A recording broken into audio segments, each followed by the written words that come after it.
So the truth is who you are. You are the truth. The truth cannot be spoken. And the truth can only be known in the direct experience of being the truth, being the true nature, in the deep relaxation into being,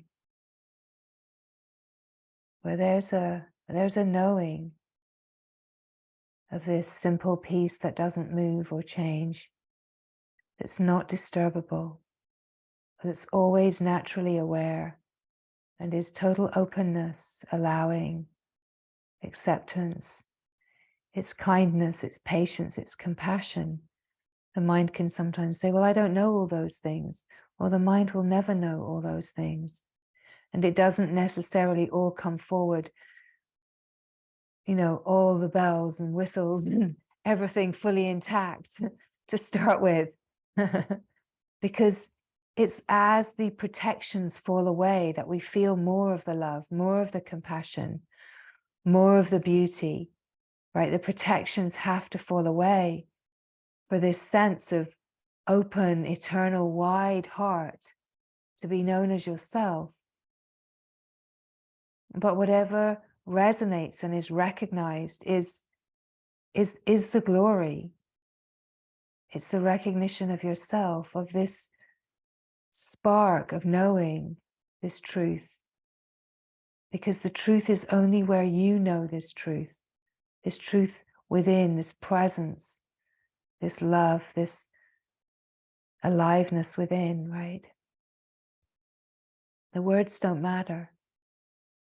It's about the knowing, where the recognition is, the remembering of true nature, the remembering of essence nature, the source of it all, and from where all of the appearance of creation is arising.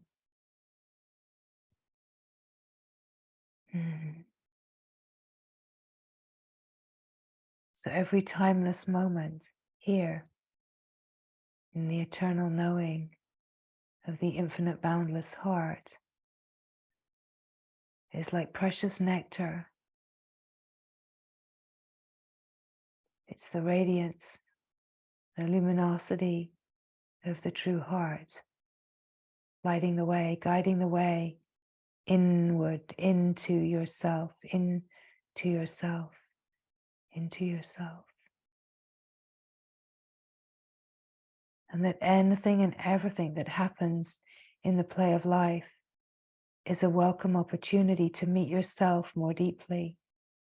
Whatever it looks like, whatever it stirs, it's this opportunity to meet it in your nervous system as part of you.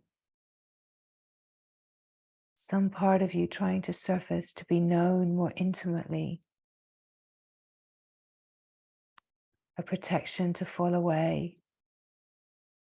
whether it's in an expression or feeling the feelings, it's just all these tangles and senses of limitation within the consciousness trying to surface and free themselves by meeting themselves, experiencing themselves in the light of consciousness.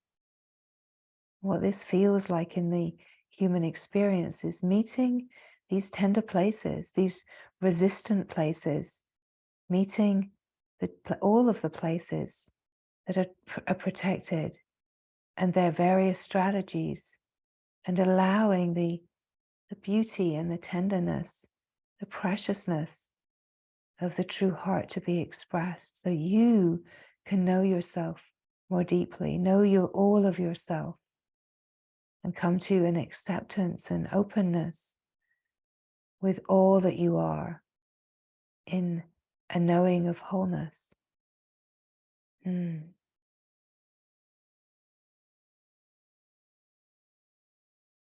So yes, the character is created out of the conditioning, is an expression of the conditioning, but we can come to recognize the true being that we are underneath the conditioning, and then we can be the light that dissolves the conditions. And so this expression of who we are can get right to the surface and be lived on the surface of life. constantly in the, the let's say, the process of being life in constant surrender to itself. So we never know what's going to come in, and we don't know how to be with anything.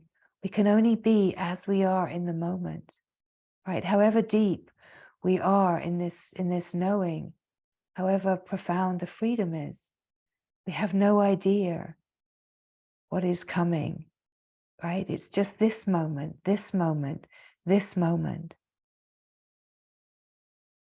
And in a way, what arises in the moment is like a certain test of where we are living, and a certain opportunity to meet more deeply anything that arises as resistance, upset, trigger, stress, because there's a releasing of whatever might still be in a holding pattern, right? And as long as we're in a human life, we're part of the collective consciousness. The oneness is that we are entwined. We can free ourselves to a certain extent, but we won't free ourselves completely, because the human life, the human realm, as long as we have a human body, we're part of that. We're part of this collective, right? So it's not about getting away from it. In a way, it's about being in the deepest service to it. And as we open, we're in a greater and greater depth of service to it by transmuting it. And it doesn't mean that we don't have feelings about things that we see and that are experienced. It doesn't mean that the heart doesn't have expression, but all of that is like the transmuting of the discordance in the collective, right? There's no question that there's discordance in the collective, and that is what's playing out, the great imbalance, the way that it's playing out is in all kinds of atrocious ways, we could say. And we can see from the clear perspective,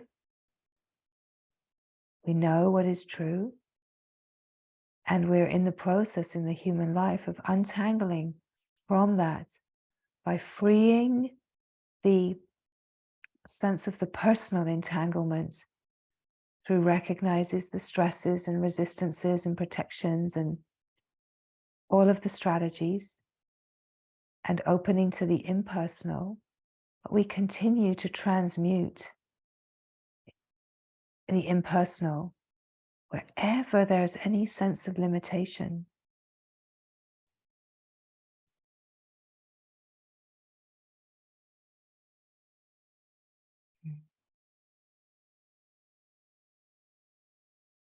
Essentially, we work where we are, right? We work where we are, resting as the being, and then allowing life to be the guide. That life will call us into whatever our assignment is, whatever is needed.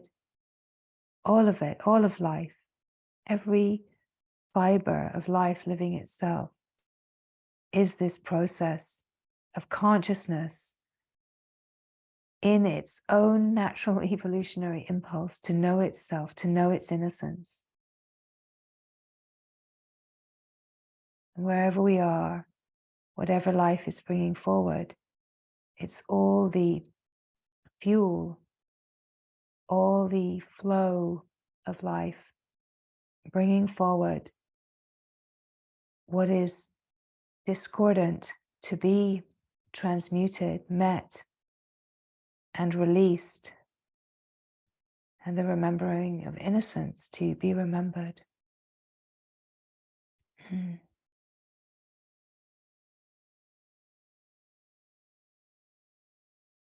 we do what we can, and we keep on keeping on.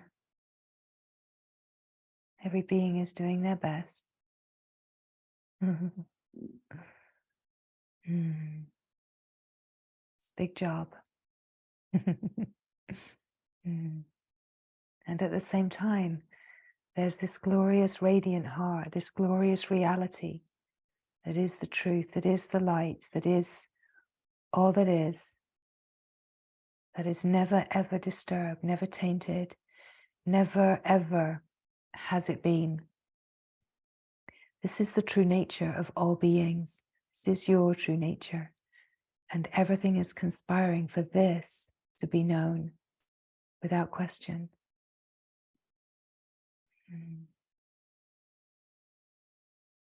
The great conspiracy is not one of delusion.